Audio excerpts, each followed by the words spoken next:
You know, we're always talking about abs, but have you ever stopped to think about what they're actually doing for you, like right this second?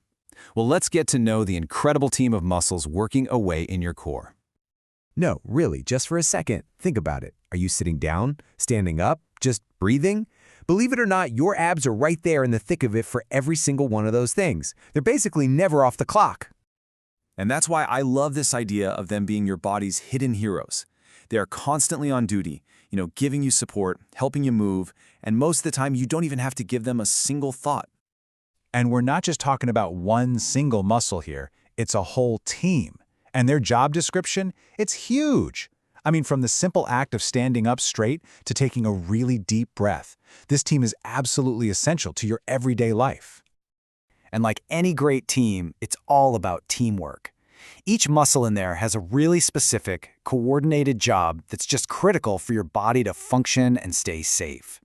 We're talking about everything from the muscles on your sides to the deepest ones in your core.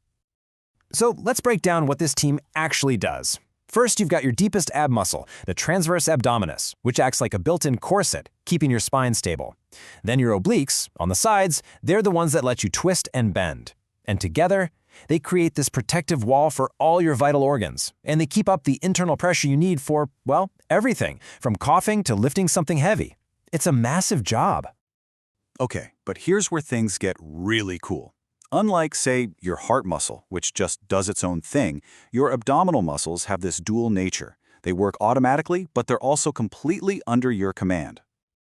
So the fancy term for this is voluntary, which just means you can decide when to use them. You can literally think to yourself, okay, I'm going to tense my abs, and you can do it. That conscious control is what's so important here. So they're kind of living this double life, right? On the one hand, they just work automatically when you do things like breathe or cough. But on the other hand, you're in the driver's seat. You're the one who consciously decides to use them for a crunch, or to brace yourself, or even just to stand up tall with a strong posture. All right, so in this team of unsung heroes, there's always one superstar, right? The one that gets all the press. It's the muscle everyone knows, even if they don't know its proper name. So let's talk about the rectus abdominis. Now, the name sounds super scientific, but it's actually incredibly simple. Rectus, that's just Latin for straight. And that one little word tells you pretty much everything you need to know about how it's built. And just like the name says, this muscle is made of fibers that run straight up and down, right down the front of your abdomen. It goes from your ribs all the way down to your pelvis. It's basically one long, straight muscle. And yeah, you guessed it. This long, straight muscle, that's your famous six-pack. It's the absolute celebrity of the ab world. But hang on a second. So that leaves us with a pretty interesting question, doesn't it? If the muscle is straight, one long band, then why on earth do we see a six-pack? Think about that. What's really going on there to create that look?